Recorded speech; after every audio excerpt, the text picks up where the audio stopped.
going to take a look at another Blitz knockaround game with some Tillis game analysis. And this is definitely not going to be an opening from one of my books or anything like that.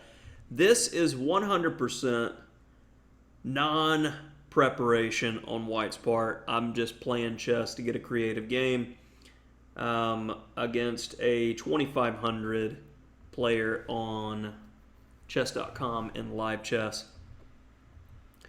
And we get a King's Indian-esque position, and I have to add the caveat because with the knight still on g8, this is not quite a King's Indian, and you can get some novel and interesting positions. I was aware of the line with f5, but that was only it, because if takes, I remembered queen h5 and then f4, and that I had my notes. It follows a game from Dubai 2014 where Karyakin lost as black against Salem. And I'm probably butchering names. I always apologize if I do that. I'm sorry. A5 was played in the game, and here I go just being like, okay, it's a 3-minute game. You got to play fast. Let's play some chess. Knight f3. And this is definitely not the most troublesome continuation by any means. I'm just getting to a natural position. I'm hoping he'll go like knight f6, and then, I can play bishop g5 with a Petrosian variation. So knight a6, and staying flexible here. And since knight f6 hasn't been played still, I have a knee-jerk reaction and play h4. And just to see, like, will you play knight f6 now? And when he played h5, I thought to myself, okay, the g5 square seems pretty good. And I like this example game as it's riddled with minor mistakes.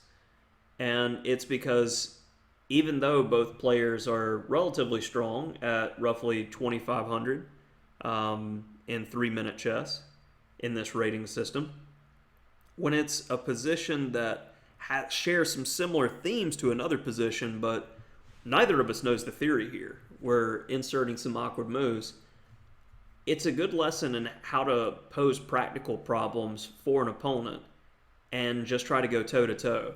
So if you gave me the choice between having this type of position against a lower-rated player or a higher-rated player, I would take it against the lower-rated player every time, because there's a higher likelihood that they're going to blunder because they're having to think on their own and they're not in preparation anymore. So keep that kind of technique of taking your opponent out of known waters. Just, tuck it away. Knight g5 is what I played. And he finds a nice move, bishop h6. Completely not on my radar. And now I'm thinking to myself, well, I don't want to just play knight f3 and go back, so I'm going to double down. Okay, bishop e3. And when he goes f6, say, okay, this was the line that I was thinking, and I wasn't too happy with it. He's going to go f takes g5. I'll bring my bishop back. He'll take, and I'll go queen d2. This is roughly equal. I mean, it's not a position to be very excited about, but I can castle queenside. I can slowly get some stuff going with the open h file. It's something. And my opponent plays d takes c5, and because I'm so focused on what I consider the critical variation, I missed a huge tactical theme here, and one of the main reasons you'd put a knight on g5 in the first place, the e6 square. But in my mind, I was like, okay, knight e6, he'll just take, and then he'll get the pawn back almost immediately. But knight e6 is pretty crushing because if takes, he doesn't really want to trade, and say queen e7, knight d5, the pawn's poison, and let me run through a couple more variations here, because knight e6 just doesn't seem like a tactical theme that's going to work. Queen e7 immediately, okay, queen a4 check, and say after c6, you can actually take here. And this is just getting ridiculous. King f7, and now knight d5, and you have this type of nonsense. But there's a decent amount of tactics and lines to cover here, but the engine's just like 96. It wins. And in the last example game, we looked at tactical motifs and themes, and to my eyes, this just didn't seem like a plausible move. And I'm having to check with the engine just to see other continuations, because there's so many different ways black could go, but none of them work out. So it shows that I have a weakness with spotting this type of tactical theme and its effectiveness. So for my personal development, what I'll do is go through all of those tactical lines over and over and over, training, if you will. So if I get a position similar to this in the future, I'll have a better understanding and have a higher likelihood of playing the move if it is correct. So keep that in mind for your own personal training. When you're analyzing your games, I really like to look in the middle game for thematic mistakes that I'm making, because most of the time I'm playing the same openings over and over in practice in order to gain experience and try to find lines that I'm unaware of. But in this case, being it's just kind of an odd game, it's the 96 theme which could pop up in the overall King's Indian, which I'm interested in. So moving forward, I just went back to F3, and it's still equalish, but we'll end up getting an interesting position soon enough. I say, okay, knight d2, you have the bishop pair. I want to trade the bishops. It's fine.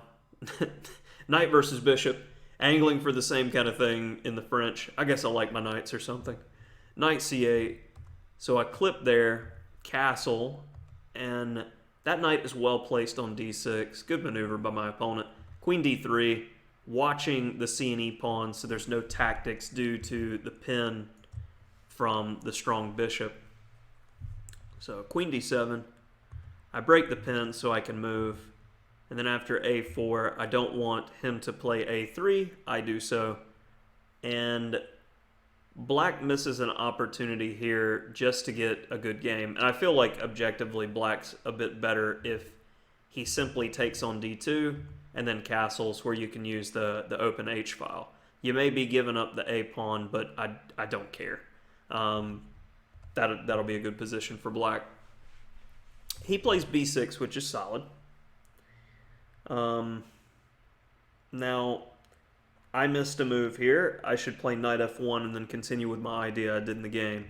I played h5 first, which he can just take on d2 and take on h5. And we both have a little under 2 minutes here, so there's not much of an excuse to miss this type of tactic. But as soon as we get here, the engine is already just this one move, because I have an open file to work with. The engine's already starting to go +3 or close. And the rest of this is a clinic on good knight versus bad bishop again, a theme we saw in the last example game from Tillis, ironically. So bishop g7, and I'm going to take the time. Knight f1. If you want to trade, you're trading on my time. I put your bishop on the worst square he can go to, and now knight e3, and the engine has me by almost a piece up. So all we have to do is win. Bishop g7, and I go after the weak g-pawn. Interesting practical choice to get rid of the pawn, but double him up to make him a potential weakness later. And the line that I was considering or calculating for was bishop h6, trying to get rid of that knight so it can't safely get to f5 where it's going to be very strong. And white does have the queen h5 check and then knight f5. And this is just monstrous. And we're going to see in the main game the same kind of theme once the knight gets traded, that the black queen, as powerful as she is just completely powerless in this position, and the knight just dominates. So after f takes g3, king f8 was played, mostly because my opponent doesn't have a plan, and I don't blame him. This is tough. He's just trying to play fast.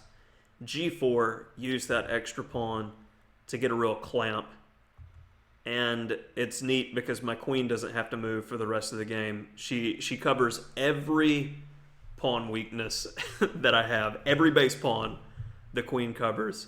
The lady is just helping out all of her friends. You gotta love it. Knight takes a4, the first one falls. And I don't believe I've ever seen a worse bishop than what black has. And this is what you absolutely have to avoid in the King's Indian. Is getting this bad bishop in an endgame because he just can't do anything. Queen g5, another one falls. Bishop h6, okay, you can check me once. I'm like, no, I'm not even going to let you check me. So I'll go there anyway. I'm like, okay, well, everything's still falling apart. And I don't even really need to touch the queen still. I can probe for a while with a knight and then start mushing my a-pawn up the board at the right moment while keeping my king safe. My opponent decided he'd had enough in this position and resigned. But again, we see this kind of interesting thing of how to study in chess, the motif that I missed with knight e6, that big missed opportunity, as well as knight versus bishop ending, which, Fischer gave the bishop, he said on the point scale it should be 3 1/4, because generally, when you look across databases and endgames, the bishop beats the knight more often.